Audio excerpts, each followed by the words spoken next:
Good evening everyone, welcome back to my channel. कैसे हैं आप सब लोग? सो होपफुली आप लोग बहुत अच्छे होंगे। तो आज हमारी जो मेन डिस्कशन है इट इज़ अबाउट सैनिक स्कूल टीचर रिक्रूटमेंट।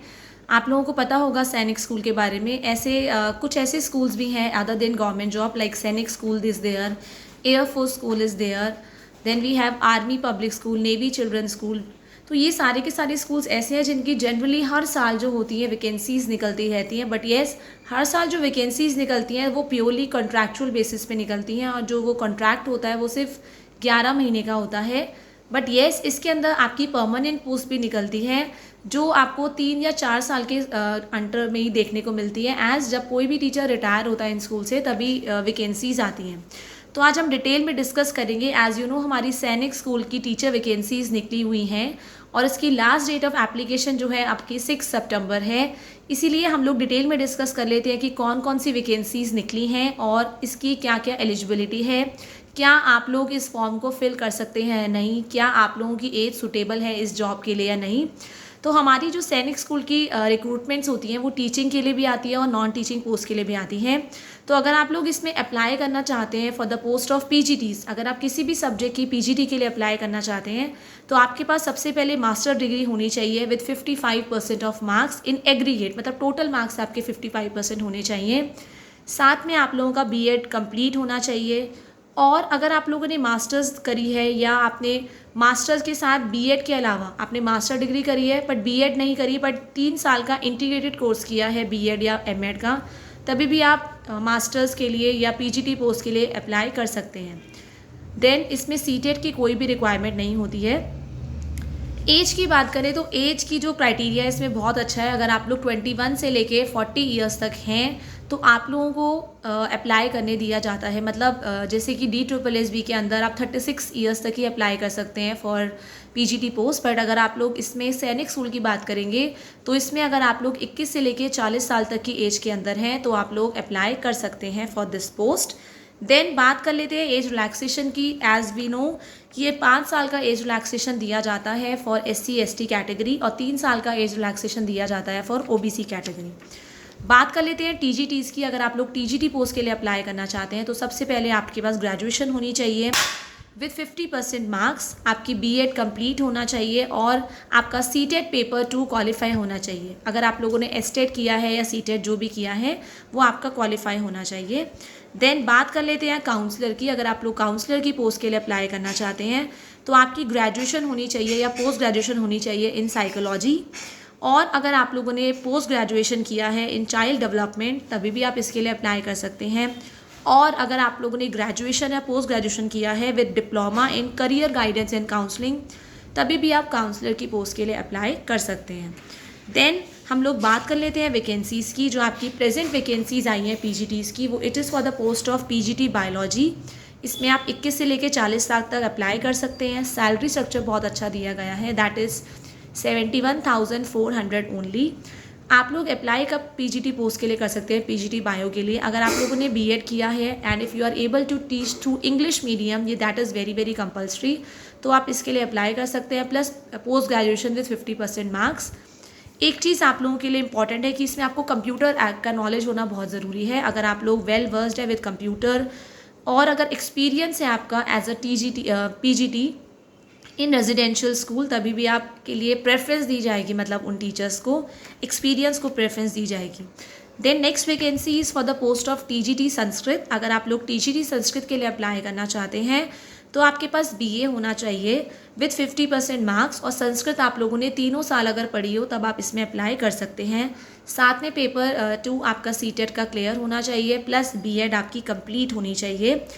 एज की बात करें तो TGT के लिए 21 से लेके 35 साल तक की एज के लिए आप अप्लाई कर सकते हैं। देन आपको 67,350 ओनली इसमें आपको सैलरी स्ट्रक्चर है इसका। देन बात कर लेते हैं म्यूज़िक टीचर। म्यूज़िक टीचर की भी वैकेंसी है इसमें। तो अगर आप लोगों ने बैचलर्स किया है इन म्यूज़िक और अगर आप लोगों ने म्यूज़िक 3 साल पढ़ा है अपनी ग्रेजुएशन में तब आप लोग अप्लाई कर सकते हैं। सेकेंडली आपकी कंप्यूटर नॉलेज होना बहुत मस्ट है इसके लिए and you are able to teach to English medium also. और इसकी आपकी जो एज रहेगी इट इज़ 21 to 35 ईयर्स। इसमें सैलरी आपको 67,350 प्रोवाइड होगी। नेक्स्ट वैकेंसीज फॉर PEM और PTI, इसमें आपका सैलरी स्ट्रक्चर जो होगा इट इज़ 43,800 ओनली। एज बहुत ज़्यादा दे रखी है इसमें, दैट इज़ 18 से लेके 50 साल तक की अगर आप एज में लाई करते हैं तो आप लोग इस पोस्ट के लिए एलिजिबल हैं। अगर आप लोगों ने क्लास 10th क्वालिफाई किया है, इसके अलावा अगर BA करा है, BSc किया है और BCom किया है, और आप लोगों ने अगर बैचलर्स भी किया है फिज़िकल एजुकेशन में और आपको स्पोर्ट्स का नॉलेज है, आप लोगों को म्यूज़िक का नॉलेज है, तो आप लोग इस पोस्ट के लिए एलिजिबल हैं। सभी पोस्ट के लिए SC ST को एज रिलैक्सेशन मिलेगा। सो हम बात कर लेते हैं अप्लाई कैसे करना है। इसमें आपका जो जनरली प्रोसीजर होता है एयरफोर्स स्कूल का या आर्मी स्कूल का बात करें या नेवी चिल्ड्रन का, सबसे पहले आप लोगों को एप्लीकेशन फॉर्म फिल करना होगा। एप्लीकेशन फॉर्म का लिंक मैं आपको अपने डिस्क्रिप्शन बॉक्स में डाल दूंगी और डिटेल एडवर्टाइजमेंट का लिंक भी डाल दूंगी अपने डिस्क्रिप्शन बॉक्स में। आप लोग उसको आराम से पढ़ सकते हैं। आज से 25 तारीख है, आज आराम से पढ़िए, कल अप्लाई करिए, 6 सितंबर लास्ट डेट है। वेबसाइट पे जाके आप लोगों को एप्लीकेशन फॉर्म का फॉर्मेट मिलेगा, आपको उसको फिल करना है, अपनी पासपोर्ट साइज़ फ़ोटोग्राफ लगानी है, रिक्वायर्ड डॉक्यूमेंट्स जो बोले हैं वो उसकी फ़ोटोकॉपी लगानी है, और आप लोगों को क्या करना है उसमें 500 रुपये का जो आपका DD लगेगा वो लगाना है और ₹42 की उसमें स्टैंप लगानी है। और प्रिंसिपल जो है आपकी प्रिंसिपल के नाम पे ये डेफिनेटली होगा। This post is for Rewari Haryana, ये रेवाड़ी हरियाणा से निकली है। तो आपका जो एनवेलप के बाहर जो आप लिखेंगे वो लिखेंगे टू द प्रिंसिपल, जो आपके स्कूल का एड्रेस है मैं आपको वो भी प्रॉपर बता दूंगी ताकि कोई मिस्टेक ना हो। तो पहले तो आप लोगों का एप्लीकेशन फॉर्म फिल किया जाता है, 6 सितंबर तक वो पहुंच जाना चाहिए, इसलिए आप बेटर है कल या परसों में ही इसको फिल करके सेंड कर दीजिए। देन अगर आप लोगों का एप्लीकेशन फॉर्म उन्हें पसंद आएगा, अगर आपको लगेगा उन्हें कि आप सुटेबल है इस पोस्ट के लिए, तो आप लोगों की जितनी भी शॉर्ट लिस्टेड कैंडिडेट्स होंगे फॉर रिटन टेस्ट, पहले रिटन टेस्ट होता है और रिटन टेस्ट भी आप लोगों को हर कोई नहीं दे सकता है। जो एलिजिबल होंगे, जिनको उनको लगेगा कि हाँ हम चाहते हैं इनको, तो उनकी जो शॉर्ट लिस्टेड कैंडिडेट्स की लिस्ट होगी इनकी वेबसाइट पे निकलेगी।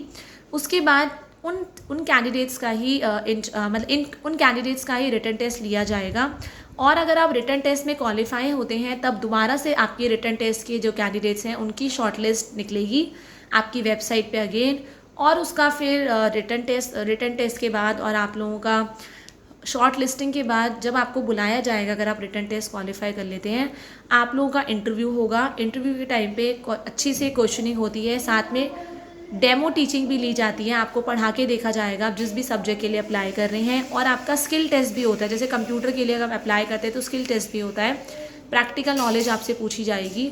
और उसके बाद अगर आप लोगों का रिटन टेस्ट भी क्लियर हो जाता है, आप लोगों का इंटरव्यू भी क्लियर हो जाता है, उसके बाद आपको पर्सनली इन्फॉर्म किया जाता है कि आप लोग शॉर्टलिस्ट हो गए हैं फॉर इट, और आप लोगों को बुलाया जाएगा, आपके हाथ में अपॉइंटमेंट लेटर दिया जाएगा along with the joining day.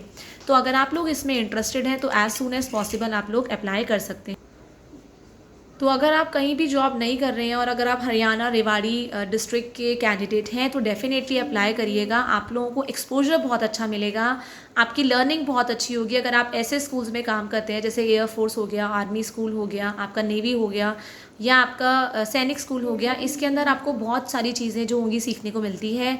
और इनके एग्ज़ाम का भी आपको आइडिया होता है। जब इनकी परमानेंट वैकेंसीज निकलती हैं तो कॉन्ट्रैक्चुअल पोस्ट के कैंडिडेट्स को प्रेफरेंस दी जाती है।